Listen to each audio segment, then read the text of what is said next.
and you take it and rip it apart and then wrap it around the negative and positive terminals on a grenade. So I did that. Meantime, the tank's getting closer. I broke it. You broke the wires. So he said to me, without certain terms, I'm not going to swear.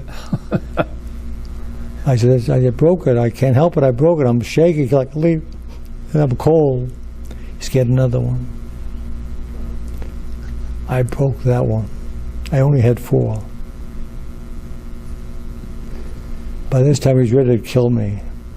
I get the 3rd one out. Meantime, the tank is getting closer and closer, and he's waiting for this other shell to come in, and I finally load it, and I tap him. I said, that's good. Do you know, it was a good thing that I had wasted those 2 because it gave him a target that was closer.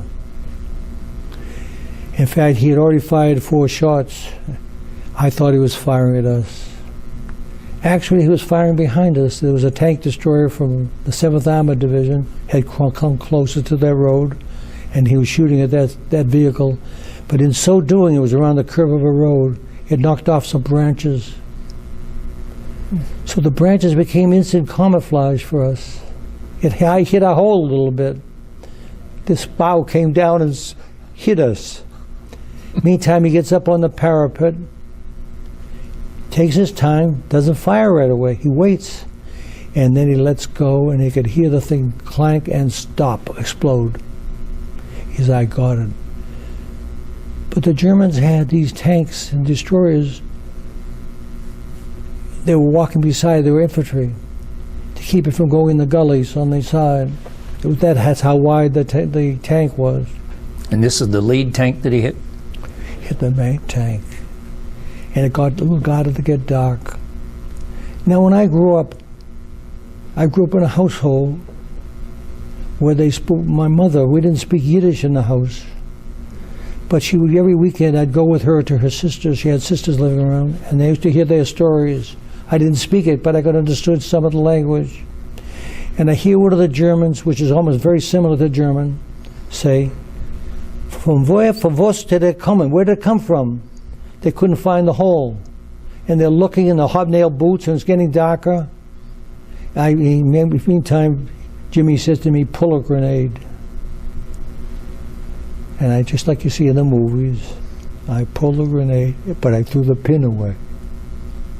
But I'm gripping, you can hold that forever as long as you can keep the lever running. But I heard they kept saying they couldn't find the hole, couldn't hold the hole on. I'm not throwing it. I had visions of my mother crying on my grave. I had visions of throwing up my hand and saying, I surrender, and they drop it and I lose all my private parts. Or I throw it and I kill a couple of guys and they shoot me, or take me prisoner. All these thoughts were going through my mind.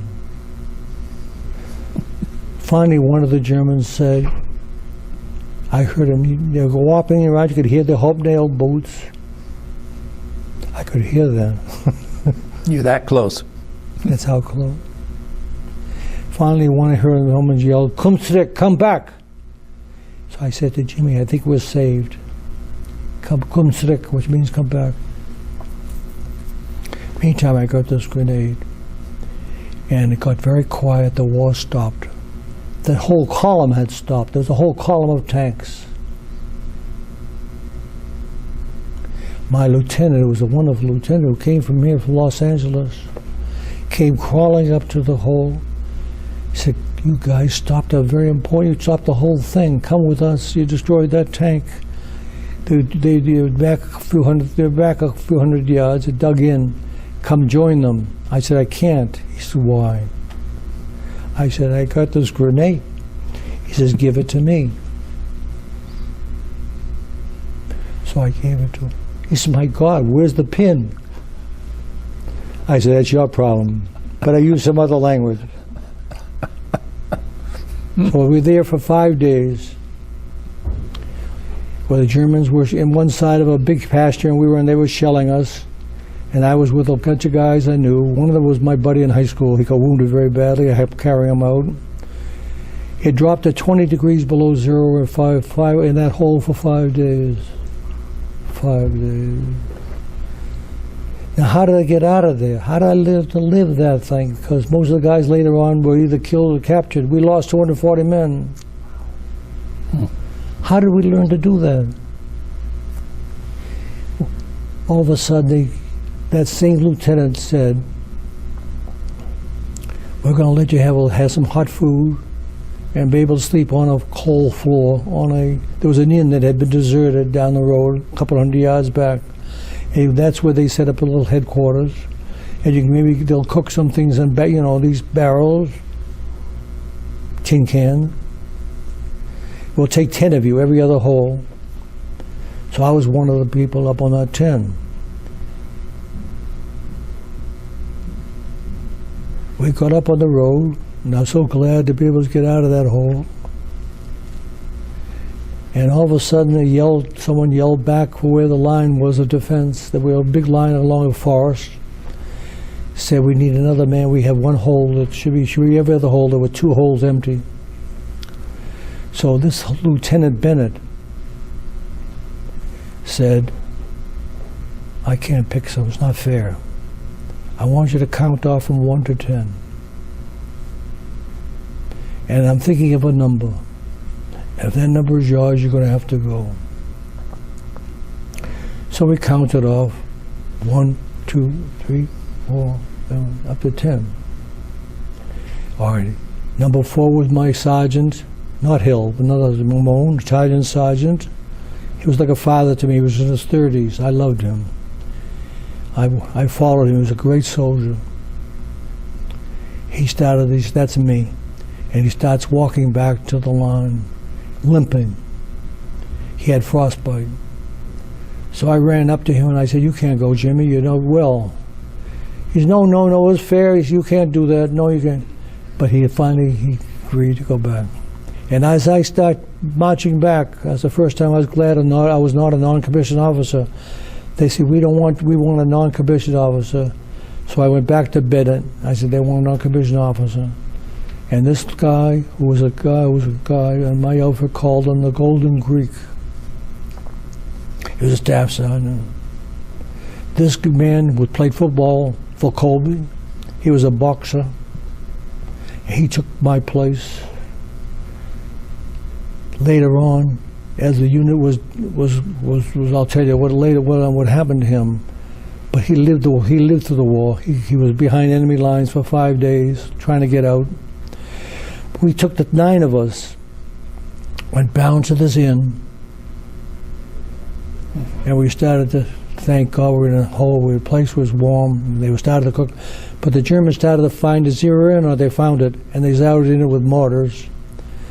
And this officer, they may have been Bennett, said we need to get somebody to get some shale at a local quarry to fill up some holes on the road to bring up some ammunition. So I said, I'll go. So the 4 of us get on a truck. As we get on a truck, we get down to the quarry. We started to pick up rock and fill it up with the 2-by the truck, fill it up with rock. And someone yelled out, here comes the Germans patrol. So we jumped back on the truck. We're back to where we were. As we came to the bottom of the hill where the inn was, we looked up, and just then a German tank had come through the woods, turned its turret around, and destroyed the inn completely.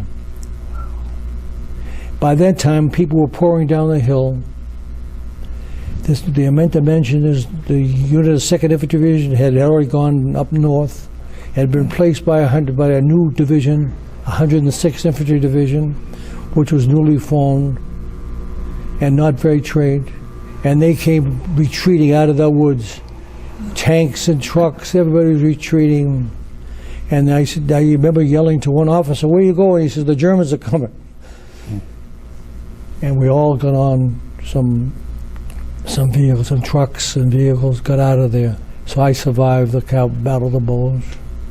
But later on, I did get a Bronze Star for this with Jimmy. I'll tell you about that, how that happened. Go ahead. Yeah, that is an amazing story. That's the very first part of the Battle of the Bulge. It lasted for months, we know that. Yes, it lasted a long time. It lasted through January. Oh, my goodness. So are you done talking about the Battle of the Bulge? For me, yes. My brother, the same brother, told me the story many years later. When this Battle of the Bulge, when he was up in Aachen, north, and he was not touched. That Germans had come, let that part alone. That near the dams going over across into Germany. He came looking for the battalion headquarters, and said, he told me the story afterwards. He says, I want to know where my brother is, Private Bornstein. So the company commander says he's probably dead for all I know. Yeah, I forget that. I believe from your bio, probably the next big thing was the crossing the Rhine, but there's still months to go from Battle of the Bulge, so continue on then. Well, we finished the Battle of the Bulge. I became a corporal. Okay, so you're For me, promoted. it was a big thing, a corporal. I finally became a non-commissioned officer with 2 stripes. And I remember being, how happy I was. And I remember being a lot of replacements were coming in from different, brand new recruits. There's one episode that we had while we were being prepared to go back into line again. Was this boy from Indiana, and he said to me, Corporal, when are we going to do something? He was working with shovels and mud and the roads, and he didn't like it. He wanted to do something more forceful. I said, relax, you're alive, aren't you? He said, no, but I didn't join in. I think he listed them. I didn't join to do this. Well, he had his orders. He had his wish. A few days later, when we were told that we had to put up a Bailey Bridge, a Bailey Bridge is a portable bridge across a divide that had been destroyed. Does it float? Huh? Does the Bailey Bridge float on the water? No, it goes across from, no, that's a pontoon bridge. Okay. From one side to another pontoon, you put it together with like an erector set, but it's 400 pounds. The panels were 400 pounds. Okay. And the Germans started to shell with mortars against this little village, which all jumped out of the truck into a nearby barn. And there was a big pile of manure in the middle, steaming. Boy, I could see it now. And this kid took a headline dive into the pile. All I could see was his feet hanging up. He said, you get killed doing this. But anyway, that's a funny part of the story. I remember that so well. But I did, so that was in January, February, March. And I can recall we did a lot of things, chasing the Germans, doing odd jobs, doing things, putting up bridges, repair. We thought the war would be over, and we came to the Rhine River. Should I go right there? Please, yes. Now I'm a corporal, and we're told that our going to be an assignment of crossing the river under fire. Lesser, where are you roughly? I mean, the Rhine is hundreds of miles long. Where are you roughly? I'm not familiar, but this is Oberwiesel. Now okay. near the Lorelei. The famous part of the Rhine. South of it. North. This is the most amazing thing about it. We didn't understand what was happening. Unknowns to us, the Rhine had already been crossed. They captured the Remagen Bridge. Remember, there was a bridge, and they tried the German Air Force tried to destroy it. They couldn't do it, and they going across. A lot of troops went across that Remagen Bridge. But I was with Patton. But Patton had his own agenda. What was his agenda? He wanted to get to Berlin. He wanted to cross the Rhine before Montgomery did. I don't know. Is this going to be in the Library of Congress? Sorry. He wanted to get to Berlin first. Now I'm a corporal. I don't mind. And we were told to take a squad. Our job would take a squad of infantry across under fire. In the afternoon, a sunny afternoon, And there's the 89th Division. It was a brand new division, regularly with very little experience. And there were assigned squads to each boat. I don't know how many boats we had lined up, but maybe about 12. And it got dark. We wanted to wait till dark. And it's about 4 or 5 o'clock, about 3 or 4 o'clock in the morning. We told to pick up these boats. Were very heavy. They were made of wood. To carry it down to river's edge. And I'm yelling, careful, you're going to splinter the boat with all that rocks and everything, take it through the woods. And they would, finally I'm now a big corporal. And we get down to